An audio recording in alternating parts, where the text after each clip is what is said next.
Hello Year 5, it's Miss Hall here. I'm going to do a lesson for you today for your writing task for your week 3 learning pack. So hopefully this will give you a little bit of extra help and support. So your task this week is to describe a setting in the third person. So if you have a look at your writing page in your work pack, you will see that there is a link, and that link will take you to a video clip. It's really important that you watch that video first. It's about 10 minutes long, I believe. However, you're only focusing on the first 2 minutes. Feel free to watch the whole thing, but just remember you're only writing about the first 1 minute and 50 seconds. In the video, you can see that the seas have dried up and there is no water left. So there would have been an ocean there once upon a time, but since it's dried up and has revealed what was once beneath the ocean, so we can see the abandoned shipwrecks and things like that. So your task is to describe the setting and atmosphere of the initial scene. So if we're going to do that, let's have a little think first of all about our success criteria. What do you think we would need to include to describe a setting successfully? Have a little think, pause me, write it down, and then come back and rejoin me and we'll go through it together. So, success criteria. Adjectives, that's really, really important. Of course, adjectives are a describing word. If we are describing a setting, we need to be able to describe what can we see, you know, how could we describe the various nouns? We need to put an adjective with it. Now, also, we want to think about noun phrases. And of course, noun phrases are when we use more than one adjective in a phrase. So it could be the dry, desolate wasteland, okay? Rather than just the dry wasteland, we're expanding that and to create a noun phrase. It just adds a little bit more description, a little bit more detail, so that can be very effective. We are looking at figurative language this week, and I know a lot of you enjoy that. Can you remember what figurative language is? So figurative language is it's metaphors, it's similes, and it's personification. And in just a moment, I'm going to show you a couple of video clips and we're going to have a recap of what those things are and think about how we could include that in our writing. We want to include some fronted adverbials, in particular when, where, and how. And fronted adverbials, we're going to add them at the beginning of our sentences, and it's going to help to add description, add detail, and make our sentences more interesting. And finally, we're going to be thinking about our senses. So smell, see, taste, hear, and touch or feel. Although we're writing in third person, if you can put yourself in that situation and just for a moment think about what would I feel if I were there? What would I hear? What would I smell? What might I taste? What might I see? And that will really give you a good starting point. So let's do that together now. So first of all, what can we see when you looked at that video in that first 1 minute and 50 seconds? What things could you see? Well, here are a few of the things that I saw. I saw that it looked abandoned, it was lifeless, there was nobody there, dormant, barren, desolate, it was empty. If I were there, it looks to be that I might be the only person there. It was hazy with the heat. You know, sometimes when it's very hot and you look in the distance and you can kind of see that haziness where the heat is so intense coming up from the ground. It's a wasteland there where the sea's dried up, it's revealed shipwrecks. What's interesting is we see a flashing lighthouse. All of a sudden there is a sign of life because there's this lighthouse in the distance and there's this flashing light. So who's controlling that? Why is it there? It starts to ask questions. And then all of a sudden, don't we start hearing the plane? So we can see the planes up in the sky. There's mountains in the distance, and that great big pit that we see, it looks like a crater. We could think about our vocabulary, up leveling it. We could describe it as a crater, a great hole in the ground. What can we hear? At first, silence. We can't hear much. We might hear the sort of soft whispering of the wind. And then, as we said, we get the chugging, the whirring and the buzzing of the planes flying overhead. The smell is more of a difficult one. I found this quite tricky, but I had a little think and I thought, well, actually, sometimes just hot air has a smell, you know? It's hard to explain, but it's got that kind of that smell of hot air and it fills your nostrils as you're breathing in. You can feel the warmth. And also because it's so dry, perhaps it might smell a little bit dusty. Taste, again, we're not particularly eating anything, but you could think if it's so dry, perhaps we'd be dehydrated. There's no water around, so the heat might dry our mouth out. So it might be you have a dry, stale taste in your mouth. And then about the feel, what can you feel? Maybe the occasional gentle breeze, but probably more likely to be feeling that searing heat, those intense sun rays beating down. If you look, there's not a cloud in the sky, so it looks exceptionally hot. So you miid feel quite sweaty, and as we said before, have a dry mouth. Straight away, those 5 sentences, they've helped us to start to build up a picture. We've got a starting point. And actually, just using that, I was able to start putting together some noun phrases, which is one of our success criteria. We've got an abandoned, lifeless shipwreck. We've got a dry, barren wasteland, intense, searing heat, gentle and soft, whispering wind. And I got all of those just from this little brainstorm here that I did. So moving on, figurative language. So first of all, let's look at metaphors and similes. I'm going to attempt to show you a couple of video clips, so bear with me. I will just change my screen share. Okay, so let's have a look at this video together. What are metaphors and similes? Have a little think, and if you're not sure, this video will be sure to help you. Big crowd in tonight, eh? Including Bob the superfan. Bob here has never actually seen Jess perform. Let's help him picture her in his head. We can use metaphors and similes. Huh? Okay, so a metaphor is when we say something is something completely different to help someone understand more about it. So for Jess, we could say, she is a star. Whoa! Not an actual star, Bob. Or we could say, she is dynamite. Oh, he's done it again. Bob, not real dynamite.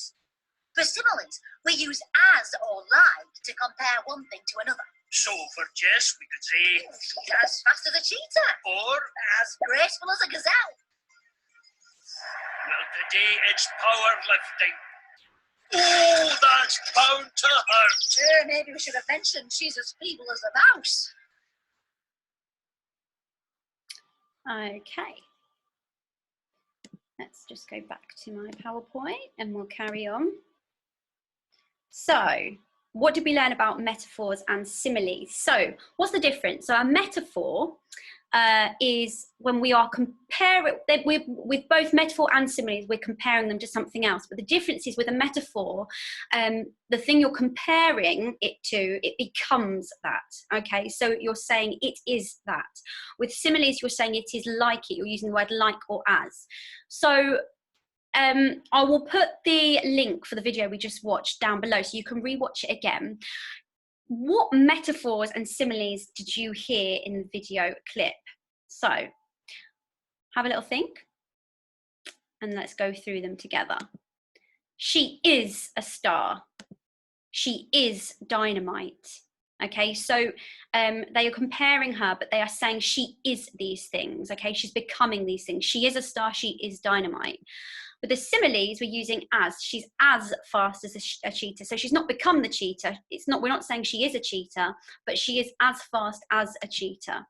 She's as graceful as a gazelle and as feeble as a mouse. So can you have a little think? I've done some here. I'll go through them in just a moment. But can you think of any metaphors or similes that you could use in your writing based on that video clip that you've watched? Okay, hopefully you've had a go at that yourselves. If you're struggling, let me help you out. I've come up with a few myself. The sun was an oven, cooking everything in sight. Okay, the sun was an oven. Okay, so I've made the sun become something else. The yellow barren land was a lake of lava. Not as hot as a lake of lava, but the yellow barren land was a lake of lava. Its heat penetrating anything that dared to touch it. And then let's have a look at the similes. I came up with the shipwreck lay as lifeless as a corpse.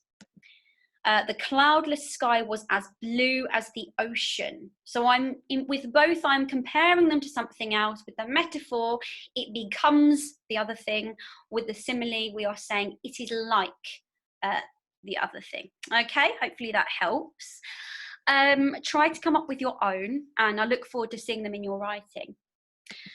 So then we need to look at personification.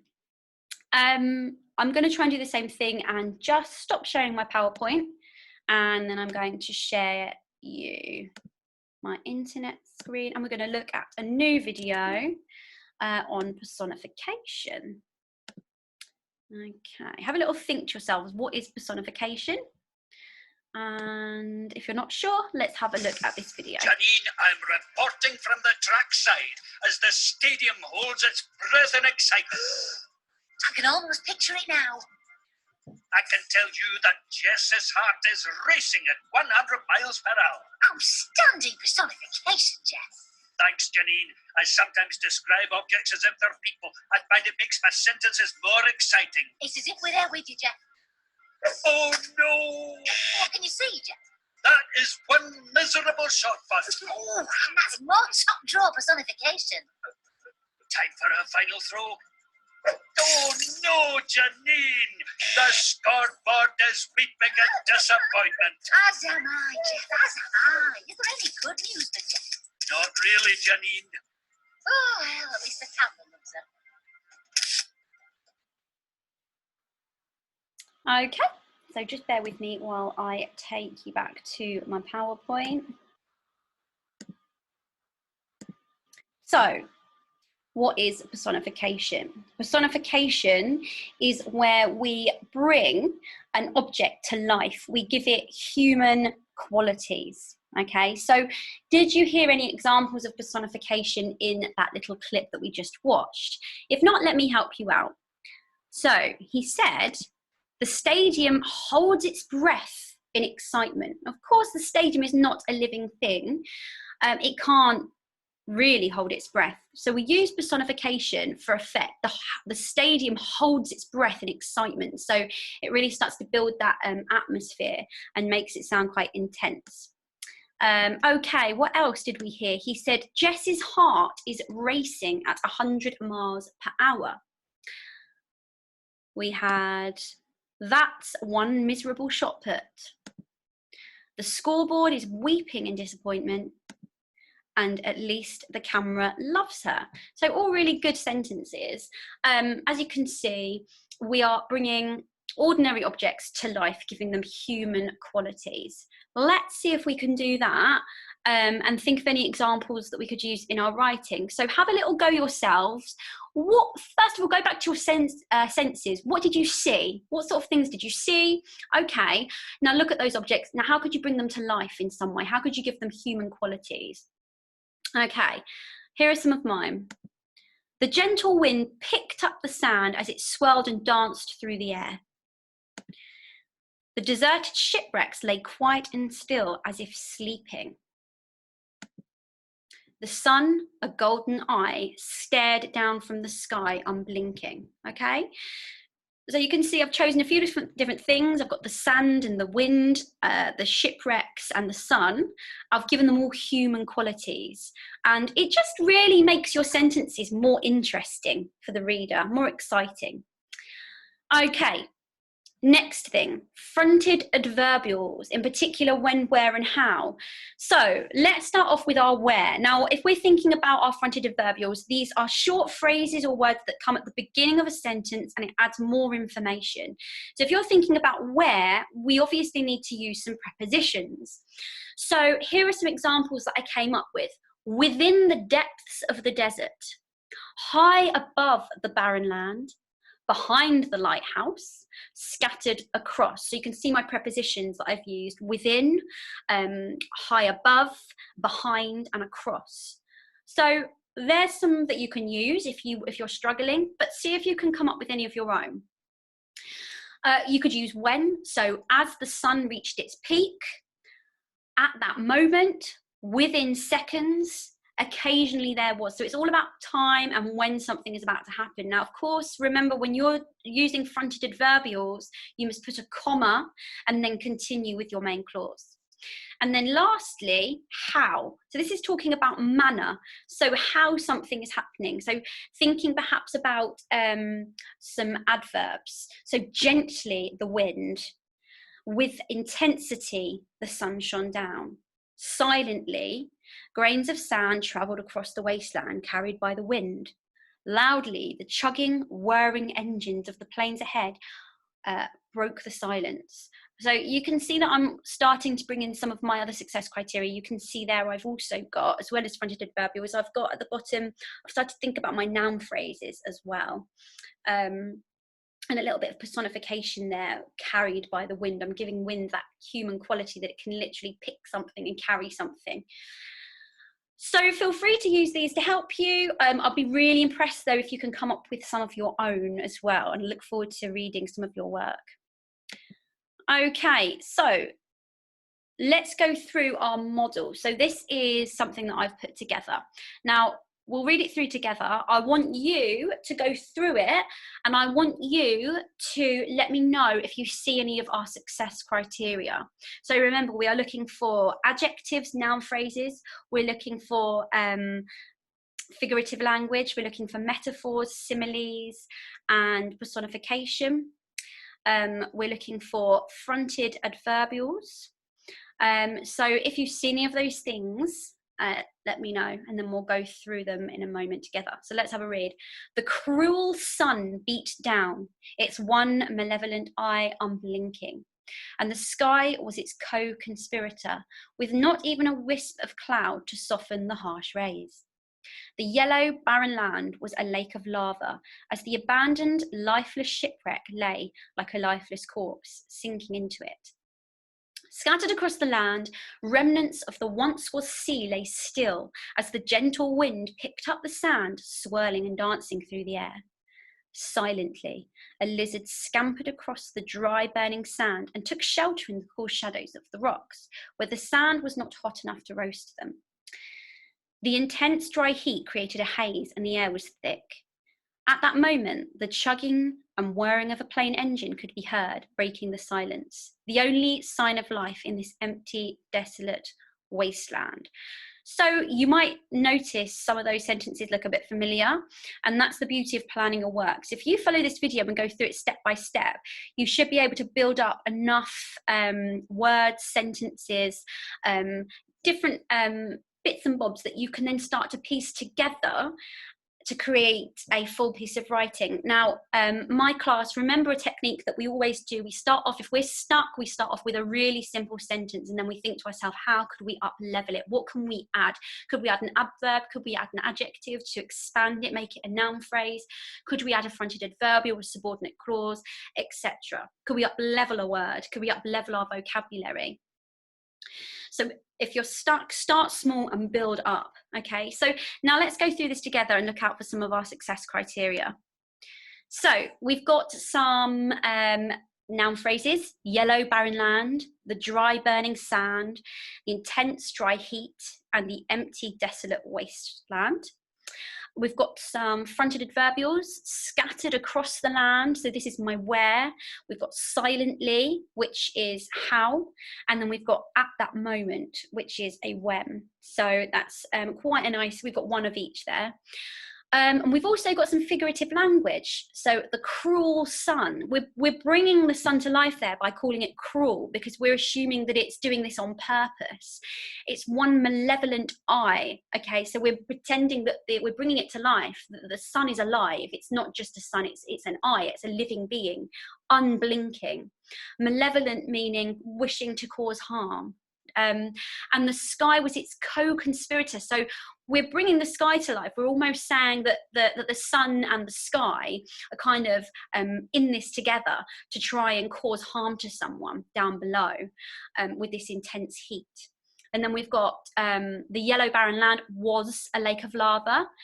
Is that a simile or a metaphor? It's a metaphor because we're saying it was, not it was like, it was a lake of lava. And then we've got a simile. As the abandoned, lifeless shipwreck lay like a lifeless corpse. So we've got a simile there. And I've noticed another one I didn't highlight actually, the abandoned lifeless shipwreck. So that's another noun phrase, okay? Try not to copy this, use this to help you. I will be more impressed if I see some of your own sentences. Of course, this is here to help you. If you're stuck, then I'm happy for you to use some of my words, some of my phrases, of course. But yeah, the more independent you are, the better that will be. So hopefully this video has helped you out. And I look forward to reading some of your work, okay? Now, although it is meant to be third person, if you're really, really struggling with that and you're going to find it easier to write in first person, so I, me, my, as though you were there, if you're going to find that easier, then that's okay, okay? I'd rather you do something than nothing at all if you're going to be really struggling. Ideally third person. If you want to though, and it's a real struggle, then please feel free to do first, okay? We'll just be impressed with anything that you do. Just really give it a go. So I hope you're all well and safe, and yeah, good luck.